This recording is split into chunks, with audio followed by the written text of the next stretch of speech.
Bonjour et bienvenue pour un nouveau cours. Alors aujourd'hui on va parler suspension, donc on va parler études fonctionnelles et temporelles, les solutions technologiques. Alors c'est le cours numéro 1. Dans notre prochain cours on verra un petit peu plus dans détail une solution technologique, notamment le TTX de chez Hollins. Donc l'objectif de ce cours c'est de vous permettre donc de mieux maîtriser le fonctionnement de la suspension et notamment donc avoir une approche analytique afin d'étudier ce sous-système et tout ça à des fins de pouvoir faire des opérations de maintenance, des contrôles, des diagnostics, remise en état ou autres réglages. Alors pour cela, nous allons découvrir la raison d'être du système, la fonction, une solution technique et des opérations de maintenance, c'est donc tout le contenu de notre cours. Alors, la raison d'être, donc, c'est donc à quoi ça sert. Alors, je vais revenir tout d'abord sur la raison d'être de la tenue de route que nous avons vu dans un cours précédent. Et pour ceux qui ne l'auraient pas vu, je vous invite à retourner sur YouTube, retrouver ce cours-là. Donc, la tenue de route, donc, quand on parle de tenue de route, c'est les deux trains et le châssis. Donc, on doit permettre d'aller et revenir, changer de direction, à la seule volonté du pilote, transporter des personnes et des marchandises confortablement, quelles que soient les conditions du support, donc que ce soit une route ou une route un petit peu chemin, des montées, descentes, lignes droites, virages, une route plane, inclinée, accidentée, donc quelles que soient ces conditions-là du support, eh bien notre véhicule donc doit tenir la route. Les conditions météo, on doit pouvoir rouler aussi bien par temps sec que par temps humide, par pluie, temps chaud ou temps froid. Quelles que soient les conditions de charge, donc seul, à plusieurs, avec ou sans bagage. Et enfin, donc, quelles que soient les conditions de roulage, donc à basse ou haute vitesse, en accélération comme au freinage. Donc, quelles que soient ces conditions-là, eh bien, je dois pouvoir aller et revenir, changer de direction, à la seule volonté du pilote, transporter des personnes et des marchandises confortablement, donc en fonction de toutes ces situations. Alors, pour cela, il va falloir que nos deux roues soient impérativement en permanence en contact avec le sol. C'est la base. Si je veux garder de la dirigeabilité de mon véhicule, eh bien, il faut que mes deux roues soient au sol. On a vu qu'on avait un train moteur arrière, on a vu qu'on avait un train avant qui était directionnel, donc il faut que tout cela soit toujours en contact, que nos roues soient toujours en contact avec le sol, pour qu'on puisse à la fois faire passer les efforts d'avancement, comme les efforts de retardement, en même temps que les efforts de changement de direction. Alors, problème, c'est que dans les contraintes que nous avons, il y a notamment l'état de la chaussée, des reports de charge qu'on va avoir au freinage ou à l'accélération. Donc on va avoir des variations de charge, on va avoir des revêtements qui vont être différents les uns des autres. Et donc pour cela, il a fallu qu'on relie nos éléments par des éléments élastiques. Donc la roue est reliée au châssis par des éléments élastiques. Alors, on va regarder maintenant les contraintes qui vont s'opposer à cette tenue de route. Alors, on a quoi? On a d'abord les modifications géométriques. On a vu que la moto était un solide déformable et en fonction donc des phases dans lesquelles on va se situer, accélération, freinage, virage, eh bien on va avoir des modifications géométriques et notamment celles d'empattement, donc de longueur, de distance entre les deux roues, de chasse linéaire qui va se réduire ou s'augmenter en fonction de la phase dans laquelle on va se situer, et tout cela va se faire aussi en fonction de la position du centre de gravité. On va avoir des modifications de charge, donc la charge étant la force maximale admissible par le sol. Ça c'est hyper important, cette charge, cette force admissible par le sol, maximale admissible par le sol, elle va être variable. Elle va varier en fonction de la charge qu'on va mettre sur les trains. Les modifications de coefficient d'adhérence, donc longitudinal, on a vu que ça progressait, que le coefficient d'adhérence progressait avec le glissement. Alors, il progressera avec le glissement avec une chute qui sera plus douce au niveau longitudinal. Par contre, on va avoir une chute du coefficient d'adhérence qui va se faire très brutalement à partir d'un certain glissement au niveau latéral. Donc, il va falloir que nous en tenions compte dans notre réalisation de suspension. Les routes, évidemment, la chaussée qui va avoir des trous, des bosses, donc il va falloir tenir compte également de tous ces éléments-là qui sont de véritables contraintes et auxquels il va falloir pallier. C'est donc à ce à quoi les suspensions vont être soumises et donc devront être adaptées. Donc à toutes ces modifications, modifications géométriques, modifications de charge, modification de coefficient d'adhérence, modification de l'état de la chaussée. Tout cela, les suspensions devront répondre à ces contrariétés-là, de telle façon à ce que notre véhicule conserve toujours son cap et une tenue de route qui reste toujours optimale. Alors, on va regarder maintenant quels sont les types d'irrégularités qu'on peut rencontrer sur une chaussée. Alors, on a quoi? En 1, on a ce qu'on appelle l'échelon. C'est une montée ou une descente brusque du sol.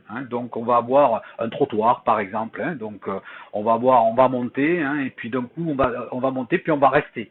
Ou sinon, on va descendre ou on va rester. Ou alors, on va avoir des ralentisseurs, par exemple, qui vont avoir une longueur entre les deux pentes qui sera suffisamment longue, où la roue avant va prendre un choc, puis va se stabiliser. Ensuite, c'est la roue arrière qui va avoir un choc et qui va se stabiliser, un choc de montée. Et puis, quand on va arriver au bout du ralentisseur et qu'on va descendre sur ce ralentisseur, eh bien, la roue avant va avoir une chute brusque et la roue arrière, ensuite, aura une chute brusque. Donc ça, c'est ce qu'on appelle un échelon. Un échelon, donc, c'est soit une montée, soit une descente brusque et ensuite, on reste en plateau. Deuxième état qu'on peut retrouver, c'est l'impulsion. C'est-à-dire que là, on va monter et on va descendre immédiatement. Alors, ça peut être une racine, ça peut être un ralentisseur, un gendarme allongé qu'on va retrouver, ou une pierre, des choses comme ça qu'on peut heurter en roulant. Et puis le dernière défectuosité de la route que l'on peut rencontrer, c'est ce qu'on appelle les sinusoïdes. Ce sont des obstacles donc périodiques, de forme sinusoïdale, qui vont être répétés. Alors bon, ça peut être des irrégularités de la route comme des trous, des bosses, une chaussée en mauvais état. Donc on va avoir les deux roues qui vont être soumises en permanence à la fois à des montées et des descentes. Il va falloir donc que notre suspension puisse absorber ces différentes-là. Donc à chaque irrégularité, eh bien, il va y avoir un type de contrainte bien spécifique. On va regarder maintenant ces types de contraintes. Alors, on va regarder ce qui se passe au niveau d'un échelon. Donc, si je fais avancer mon véhicule, quand je vais arriver à l'échelon, je vais avoir un choc qui va se créer au niveau de la roue. Ce choc, lui, il va avoir pour effet donc de pouvoir avoir la moto qui va se soulever légèrement et passer l'échelon. Alors attention, je vous rappelle quand même, et ça c'est important, que quand la moto va heurter le trottoir, par exemple, si c'est un trottoir, eh bien on va avoir une force qui va avoir tendance à la faire monter et une force qui va avoir tendance à la déformer, donc à la bloquer. Donc la moto va recevoir à la fois une accélération verticale et en même temps qu'une accélération négative au niveau horizontal. Et je vous rappelle que toute masse qui reçoit une accélération génère une force.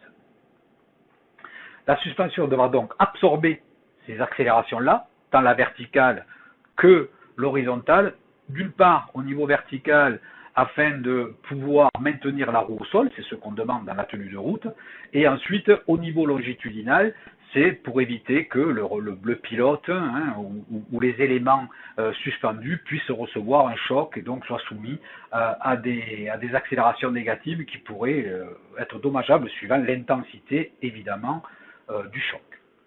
Alors, on va regarder maintenant ce qui se passe au niveau d'une impulsion. Alors, au niveau d'une impulsion, on va heurter, d'accord, comme pour l'autre. Donc la roue, elle, va être appelée, va recevoir une accélération, donc qui va tendre à déformer le solide, et une accélération qui va avoir tendance à faire monter le solide. Ensuite, une fois que le solide sera monté, donc la moto va s'incliner, puis ensuite elle va passer et elle va redescendre. C'est ça qui est important. Elle ne fait pas que monter et rester en plateau, elle va redescendre. C'est-à-dire que donc, dans cette phase-là, maintenir la roue au sol en permanence est beaucoup plus compliqué. Donc, il va falloir que là aussi, nos suspensions répondent à cela et puissent donc intervenir pour maintenir la roue toujours au sol, même s'il est appelé à décoller. Il faut vraiment qu'elle épouse la forme et retomber, tout en limitant les effets de l'accélération due au choc sur le pilote et les autres éléments de la moto. Ça va être le rôle donc de notre système de suspension. Regardons maintenant ce qui se passe au niveau d'une sinusoïde. Alors, vous l'avez vu, la moto va osciller, elle va monter, elle va descendre, elle va monter, elle va descendre. Alors, imaginez bien que là, on prend que la roue avant, mais si on met les deux roues, on va avoir une moto qui va être en permanence soumise à ces effets-là. Donc, elle va avoir à la fois des accélérations verticales, donc pour la faire remonter, à la fois des accélérations verticales négatives, parce que le ressort va vouloir renvoyer vers le bas, des accélérations longitudinales, donc qui vont avoir pour effet de déformer la moto, et en même temps, eh bien, on va avoir, tout cela va être répété.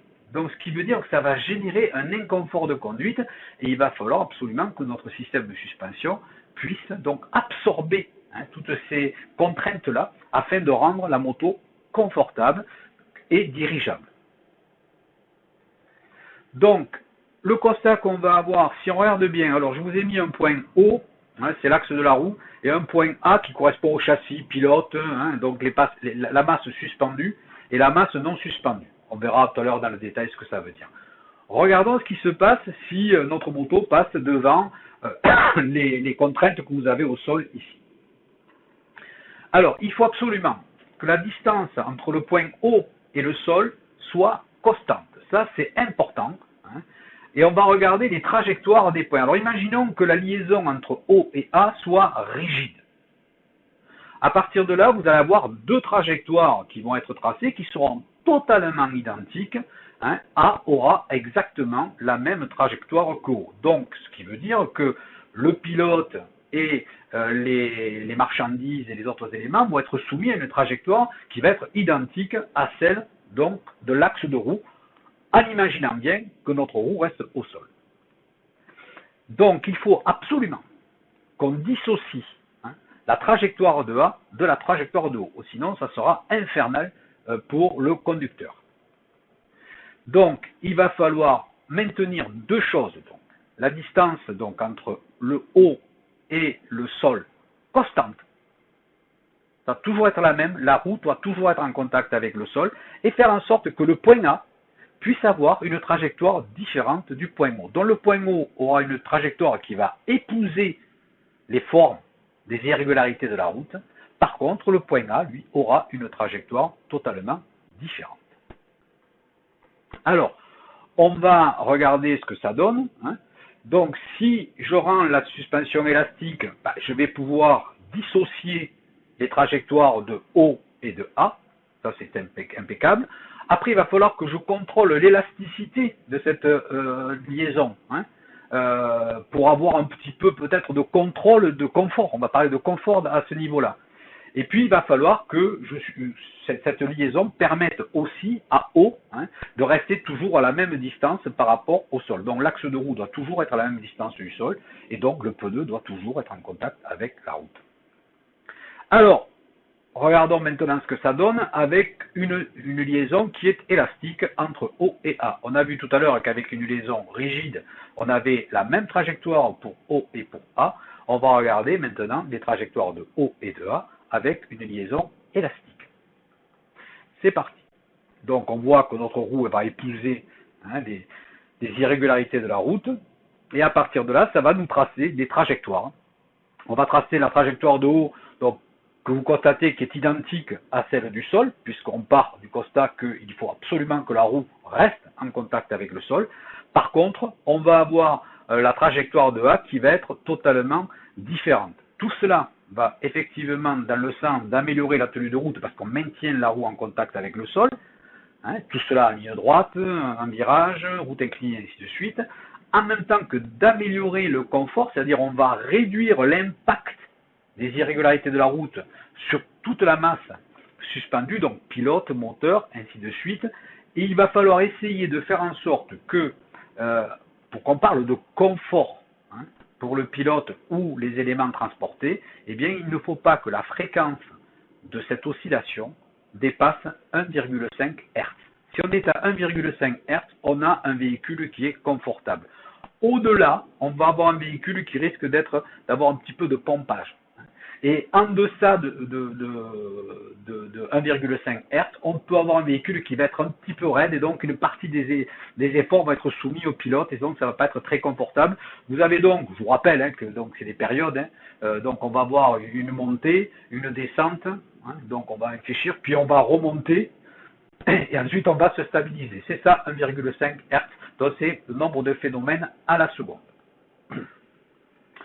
Alors, maintenant, on va parler de notion de masse suspendue, non suspendue. Vous m'en avez entendu parler tout à l'heure, donc on va voir un petit peu en détail ce que ça veut dire. On va prendre tout simplement, pour vraiment comprendre et que ce soit très simple pour vous, la masse non suspendue et la masse suspendue sont reliées l'une à l'autre par un ressort, par cette liaison élastique.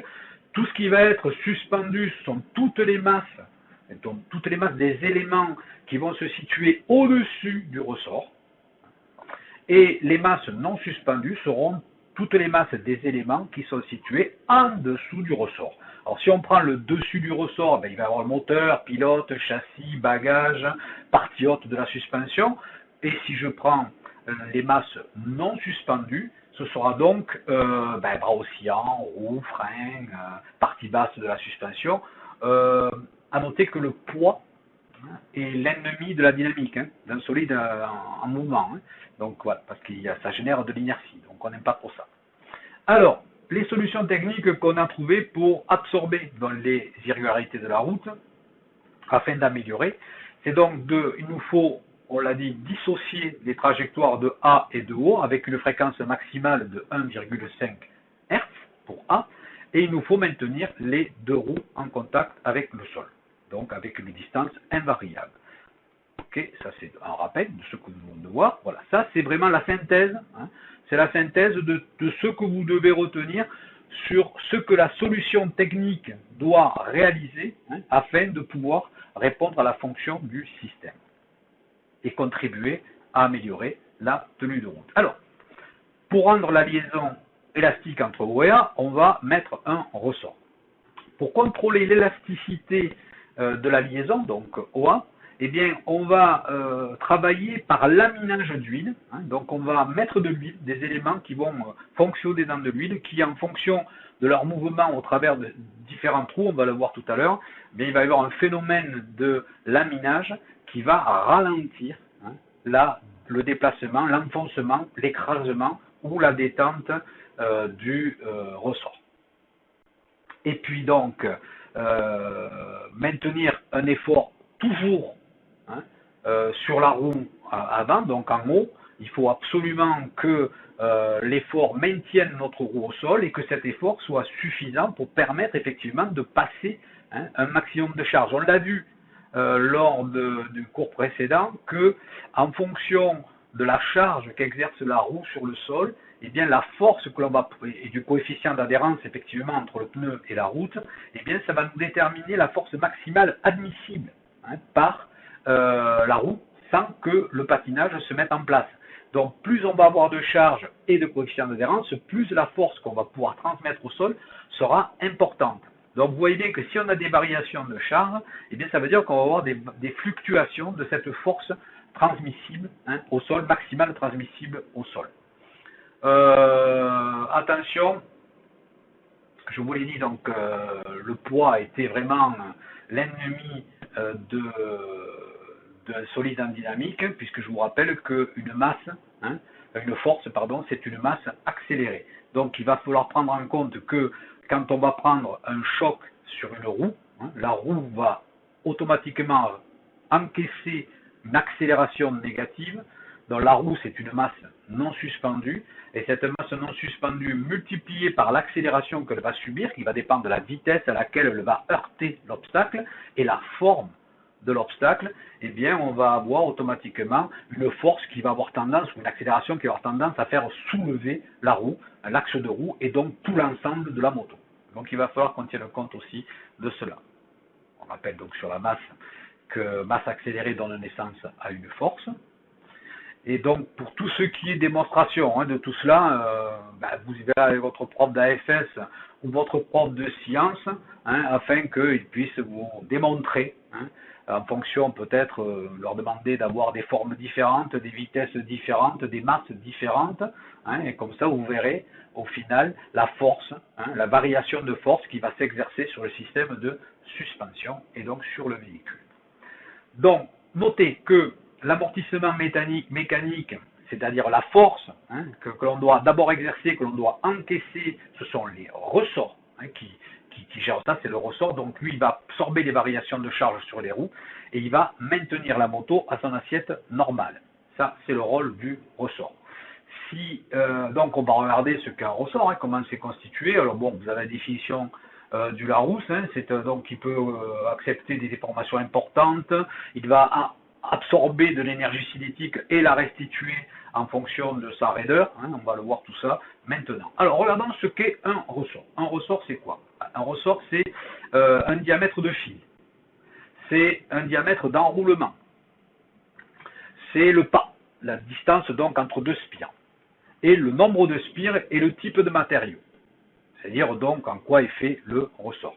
Tout cela va donner donc les caractéristiques du ressort qui vont nous permettre de dire je peux être plutôt tel ressort ou plutôt tel ressort. Il aura donc telle caractéristique ou telle autre caractéristique. On va voir donc ces caractéristiques. On va regarder donc les charges qui s'exercent sur le ressort. Donc on va avoir une force donc, qui dépend de la masse suspendue, hein, qui va être transmise à l'axe de roue, puis ensuite la roue au sol. Donc ça, c'est les masses suspendues, et en même temps qu'elle va s'ajouter à cette contrainte donc, qui était des masses suspendues, viendra se rajouter en appui sur le sol les masses non suspendues. Hein. Tout cela va faire l'appui hein, que va exercer la moto sur le sol, et donc le sol va lui restituer hein, l'équivalent de cette force. À noter que la distance AB donc, doit être variable, et par contre la distance OB, donc O étant le sol, la distance OB doit rester constante, B étant l'axe de roue avant. Alors, on va voir que si l'une ou l'autre de ces actions, c'est-à-dire soit l'action de la masse non suspendue, soit la réaction du sol qui va différer, eh bien, en fonction de ces deux éléments, eh bien, on va avoir une eau qui va varier. Hein. Des actions en eau vont faire varier les actions sur la suspension. Donc, si AB varie, mais OB doit rester constante, eh bien, la distance AB varie si la masse suspendue varie. Donc, c'est une variation de charge, par exemple, à l'accélération ou au freinage. On va voir une moto qui va se déformer, donc on va avoir une répartition des charges qui va évoluer en fonction de l'inclinaison de la moto. Ça, c'est donc la distance AB qui va varier sous cet effet-là, ou alors la distance AB va varier par le fait que la roue va recevoir un choc dû aux irrégularités de la chaussée. Regardons un petit peu ce qui se passe au niveau de la réaction d'un ressort. Hein. Un ressort, la particularité, si je mets une contrainte dessus, il va s'enfoncer. Il va s'enfoncer d'une certaine quantité, on appelle ça une flèche. Donc, c'est un déplacement de la masse suspendue vers le bas. Hein. Si je rajoute une deuxième masse qui est équivalente à la première, si jamais la deuxième flèche générée par la deuxième charge est équivalente à la même flèche que l'on avait lors de la première charge, auquel cas on va dire que notre rapport donc est constant, donc on va avoir une flexibilité qui est constante, ou alors s'il y a une différence entre s'il y a même charge, si je double la charge, j'ai pas la même flèche, pardon, on dira que on est avec une flexibilité variable, et la flexibilité donc c'est le rapport entre la flèche divisé par la force, par la masse. Donc ça s'exprime en mètres par newton. Attention de ne pas confondre avec le couple qui est en mètres multiplié par des newtons, donc en mètres newton, et la flexibilité qui, elle, est en mètres par newton, c'est-à-dire donc de combien je me déplace en fonction de la force que j'exerce. Alors, on va tracer un petit peu une courbe de flexibilité ou de rigidité, en sachant que la raideur, peut-être que je voulais pas montrer, On parle de flexibilité, mais on parle également de raideur. À noter que la raideur est l'inverse de la flexibilité, c'est-à-dire qu'elle s'exprime donc en newton par mètre cette fois-ci. Et donc c'est généralement, vous verrez, c'est écrit sur les ressorts, on vous donne la flexibilité du ressort, on va vous dire que c'est un 9 kg, un 10 kg. Voilà, ça c'est les caractéristiques qu'on donnera sur un ressort. Alors, on va regarder un petit peu de tracer en fonction des données que nous avons. On va tracer la courbe de flexibilité de ce ressort. Alors, K étant la raideur, je vous le rappelle, F étant la charge sur le ressort, et DL étant la déformation du ressort. Alors, vous avez de données, donc avec une flèche 1, 2, 3, vous avez la variation de flèche 0,5, 0,2, et donc vous avez également les variations de force F1, F2, F3 qui vont générer les flèches 1, 2 et 3. Donc si je fais la première à 0,05, je m'aperçois qu'à 0,05 je suis à 10 décanewtons de force, donc du coup je fais un point, ainsi de suite à 0,10 je suis à 20 décanewtons, et je continue ainsi de suite, et à partir de là je vais pouvoir tracer ma courbe donc de flexibilité. On s'aperçoit que c'est une flexibilité qui est une flexibilité constante, n'est pas variable. On peut avoir des ressorts qui vont commencer à avoir un écartement de spire de temps, après un autre écartement différent, ou alors un diamètre d'enroulement qui va changer tout au long de la distance du ressort, de la longueur du ressort. À partir de là, on va avoir des flexibilités qui vont être variables, c'est-à-dire que par moment, eh bien, il va falloir exercer plus d'efforts que précédemment pour pouvoir enfoncer de la même quantité notre suspension, ou le contraire. Alors, le formulaire qui est à retenir, c'est donc les formules, vous les avez là, vous les prenez en note, c'est pour mémoire, ce n'est pas du tout à maîtriser, il vaut mieux que vous maîtrisiez ce que ça veut dire, plutôt que éventuellement la formule exactement. Sachez que la raideur, donc c'est des newtons par mètre, la flexibilité, c'est des mètres par newton, c'est l'inverse de la raideur, donc il va falloir effectivement avoir à l'esprit que quand vous allez contrôler un ressort, vous allez acheter un ressort, regardez si on vous parle de flexibilité et si on vous parle de raideur, parce que ça pourrait être l'inverse. Et la flèche, donc, c'est le déplacement que va avoir le ressort soumis à une force X. Donc, plus un ressort a une raideur importante, plus il va falloir exercer de force pour le comprimer ou l'allonger. Et plus un ressort est raide, moins il est flexible. Là, je viens d'enfoncer une porte ouverte.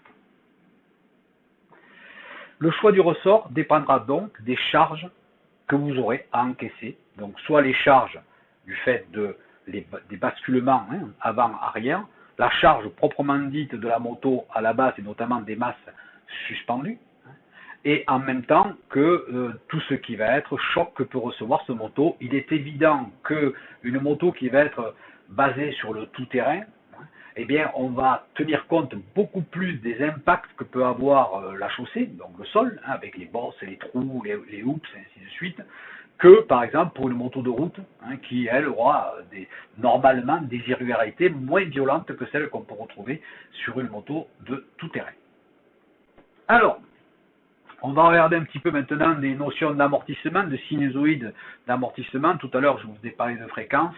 On va regarder tout ça. Alors, si par exemple, je tape un trottoir, donc je suis sur un escalier, donc qu'est-ce que je vais faire? Donc, la moto, donc l'obstacle va vouloir faire remonter la moto et comprimer la suspension.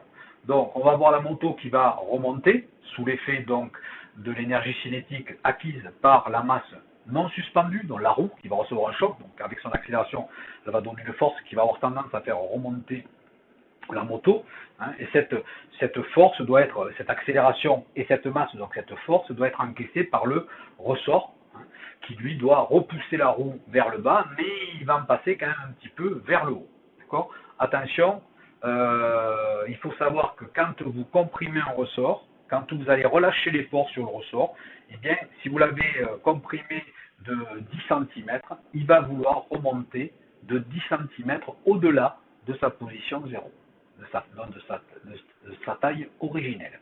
Ne l'oubliez pas, c'est important.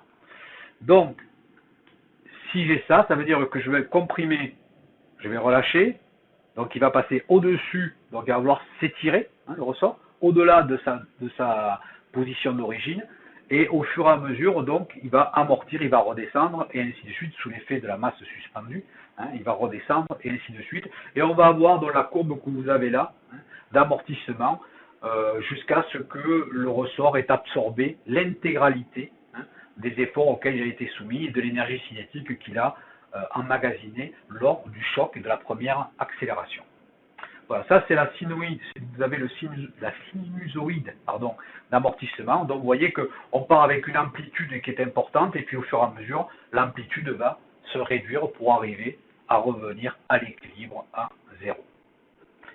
Alors, pour la gestion, donc là on a vu que le ressort, hein, il pouvait faire pas mal de choses, il va encaisser 90% des efforts à peu près, mais il y a quand même cette problématique de déflexion là, hein, qu'il faut tenir compte et qui peut générer des troubles de comportement sur le véhicule. Donc à partir de là, ben, on va adjoindre au ressort une partie hydraulique qui elle donc va avoir aussi pour effet de contribuer à absorber les variations de charge sur les roues et qui va agir sur la vitesse d'enfoncement et de retour, hein, enfoncement, détente et compression de notre suspension. Donc elle va venir aider le ressort à limiter sa sinusoïde d'amortissement afin de rendre la fréquence de cette sinusoïde aux alentours des 1,5 Hz.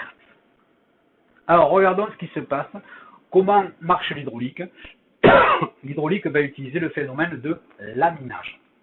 Alors, le laminage, je vous donnerai une définition exacte tout à l'heure, mais enfin bon, c'est quand on fait passer un fluide au travers d'une paroi, eh bien ça génère une chute de pression au passage de ce trou, hein, à l'intérieur d'un trou lisse.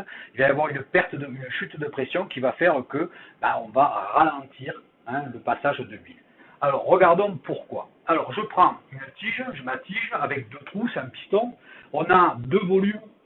De part et d'autre du piston, on a deux volumes. Le volume donc, voilà, ça c'est rappel de physique, hein, quand le volume augmente, la pression diminue, et quand le volume diminue, la pression augmente.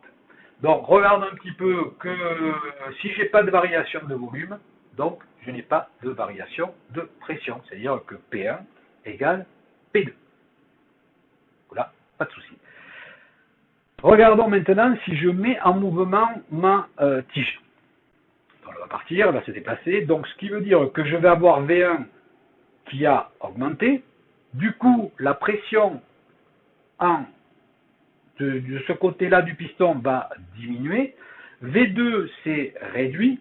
Le volume 2 s'est réduit. Et du coup, sa pression a augmenté. Hein, puisque c'est l'effet inverse pression-volume.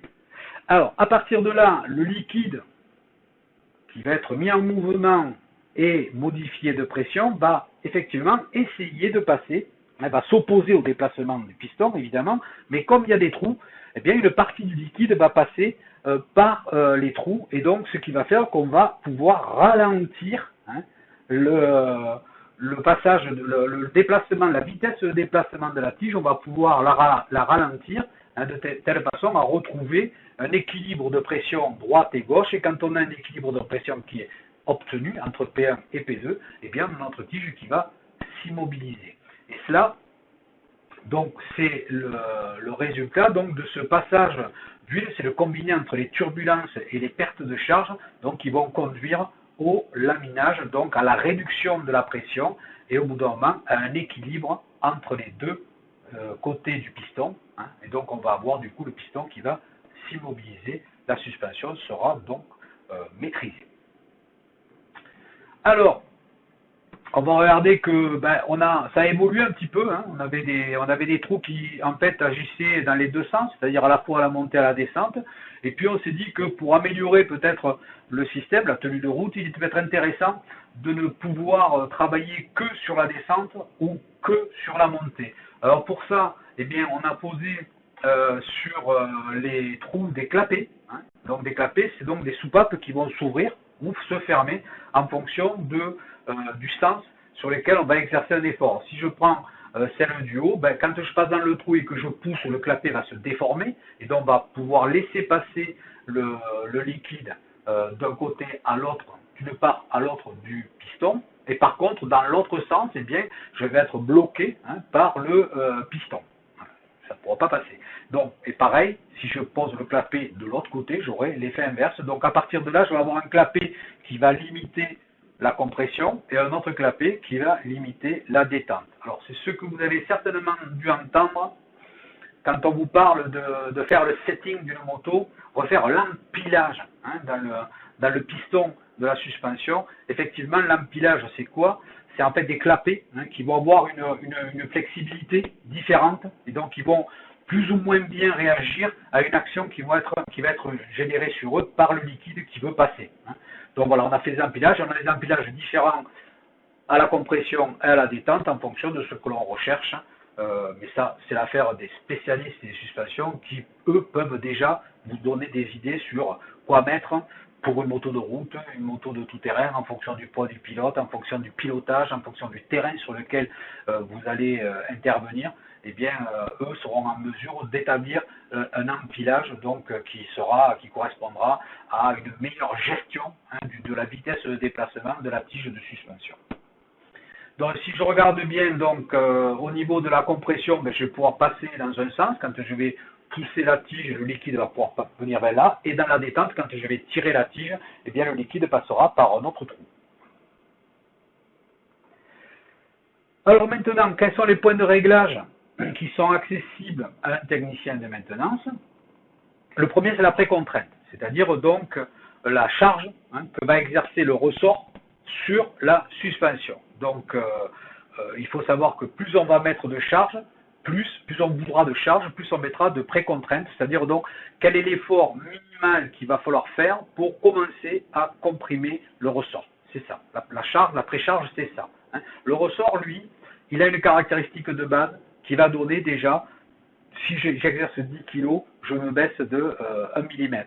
20 kg, ça fera 2 mm, et ainsi de suite. Ça, c'est le ressort, c'est la caractéristique de base du ressort. Mais après, ce ressort, je vais pouvoir agir dessus pour le bander plus ou moins.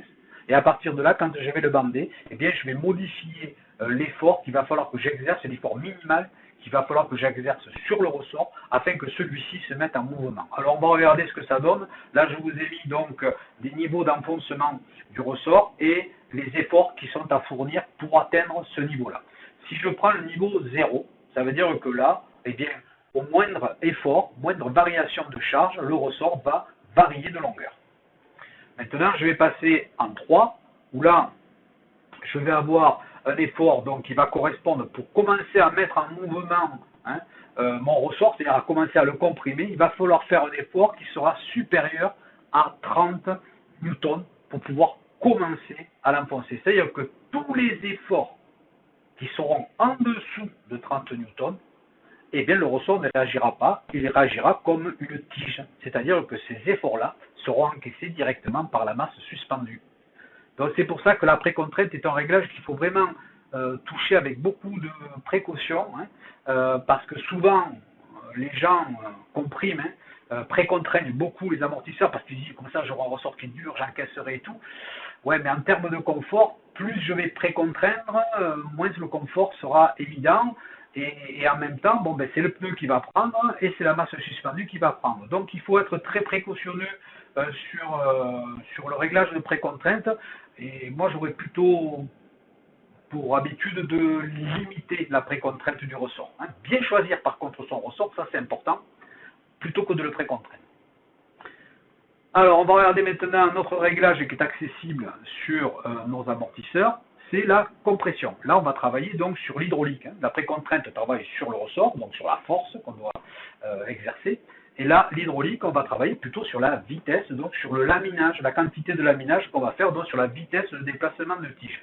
Donc, plus on voudra de lenteur, plus il va falloir que l'on mette de laminage. Alors, on va regarder ce que ça veut dire, c'est-à-dire plus de laminage, c'est-à-dire qu'on va obturer plus ou moins le passage. Alors, on va regarder ce que ça donne. Ici, vous avez le passage entre l'aiguille de la vis et le conduit de passage d'huile. Et à partir de là, si je serre la vis, eh bien, je vais limiter le passage, donc je vais réduire le débit, donc je vais augmenter le laminage. Et au contraire, si je dévisse ma vis, eh bien, je vais libérer un petit peu plus de débit et donc je vais permettre un laminage moindre. Donc c'est là que c'est sur cette vis-là, je vais jouer sur la quantité de laminage, plus ou moins de laminage. Si je mets plus de laminage, eh bien, ça veut dire que je vais durcir la vitesse, je vais ralentir ma vitesse, il va falloir un effort beaucoup plus important pour déplacer ma tige. Par contre, si je mets moins de laminage, ça veut dire que je vais libérer le passage du trou et donc là je vais au contraire avoir une vitesse qui sera un petit peu plus importante. Donc pour jouer sur la vitesse de déplacement de la tige, eh bien je vais travailler sur l'hydraulique en demandant plus ou moins de laminage à mon trou de passage. Alors c'est pareil pour la détente, hein, on les a maintenant pour la compression et la détente. Alors avant on travaillait que sur la compression, maintenant on travaille aussi sur la compression et sur la détente, et vous verrez dans le prochain cours, ça va même au-delà, hein, puisqu'on va travailler également sur les vitesses lentes, les vitesses rapides, on va voir ce que c'est qu'un monotube, un bitube, tout cela sera vu dans le prochain cours. Donc, si je prends des courbes d'amortissement, eh bien, tracé au banc, hein, ça c'est un amortisseur qu'on met au banc, et puis le banc va tourner, va le comprimer, hein, et on va mesurer hein, les efforts qui sont à fournir en fonction de la vitesse de déplacement de la tige, et en fonction des réglages que nous allons faire de ressort, c'est-à-dire de ressort de précontrainte ou d'hydraulique, eh bien on va avoir des courbes qui vont être différentes. Voilà, vous les avez là. Donc ça, les trois courbes correspondent à trois réglages différents. Et on peut avoir, vous avez que les formes hein, de variation de vitesse en fonction de l'effort que l'on exerce sur la tige. Eh bien, on se rend compte donc qu'en fonction du réglage qu'on va avoir des courbes différentes. Mais vous verrez que la courbure est toujours la même. Ça, c'est parce que on ne peut pas aller au-delà du ressort. Hein, c'est le ressort qui va donner aussi l'amplitude et également le diamètre de base, hein, de passage le setting ou l'empilage que vous aurez mis à votre suspension. Et on peut avoir donc des courbes avec une courbure différente à la détente qu'à la compression. Donc on va pouvoir travailler sur les deux avec donc des empilages qui seront différents à la compression ou à la détente.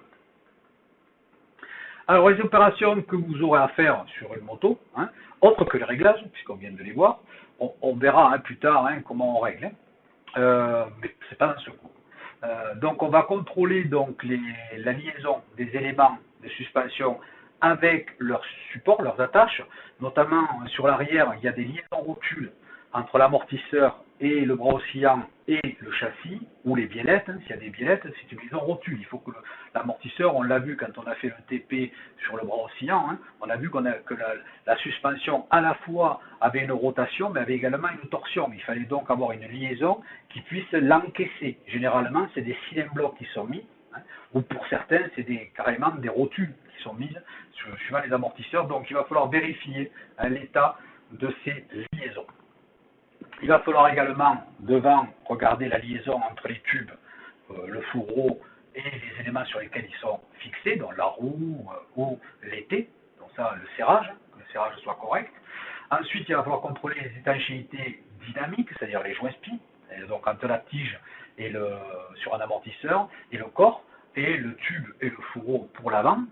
Ça, c'est donc les étanchéités dynamiques. Il va falloir vérifier également que nos coulissants, notre tige, notre tube, eh bien, il n'y ait pas de pique de rouille, de marque dessus, hein, parce que qui aurait pour effet d'abîmer le joint spi et donc d'altérer plus rapidement l'étanchéité dynamique. On regardera également leur rectitude, évidemment, puisque pour que ça coulisse l'un dans l'autre, il faut que le coulissement se passe parfaitement, de façon très coaxiale entre les deux. On va contrôler également le jeu hein, de fonctionnement entre la tige et le tube hein, pour que effectivement ce jeu ne soit pas excessif afin de limiter l'arc-moutement, hein, c'est-à-dire le fait que la suspension pourrait se coincer par un jeu excessif qui bloquerait. Donc il faut vraiment que le coulissement se fasse coaxial sans résistance. Hein, il faut vraiment que ça soit parfait, donc pas de jeu. Et puis il y aura les vidanges d'huile évidemment à faire, suivant les fourches avant, oui, généralement c'est accessible pour les mécanos, pour les arrières, ça nécessite quand même soit que l'amortisseur ait été prévu pour être vidangé, hein, soit de l'amener chez un spécialiste qui lui effectuera les vidanges de l'amortisseur. Voilà les opérations auxquelles vous serez confrontés dans un atelier. Mais n'oubliez jamais qu'il faut toujours se référer au document constructeur, donc au manuel de l'atelier, pour connaître à la fois les opérations que vous pouvez mener, ainsi que leur fréquence à laquelle vous devez les réaliser. Voilà, on a terminé pour ce cours sur la suspension, donc on a dégrossi, j'espère que vous avez bien compris maintenant à quoi ça servait, quelle était la solution technique. On verra dans les prochains cours donc comment ça fonctionne exactement et on prendra des cas particuliers. Je vous dis donc la différence entre un monotube et un bitube, la différence avec des 4 voies, des 2 voies, vitesse lente, vitesse rapide, tout cela, ça sera dans un prochain cours. À très bientôt, bonne journée à vous, merci.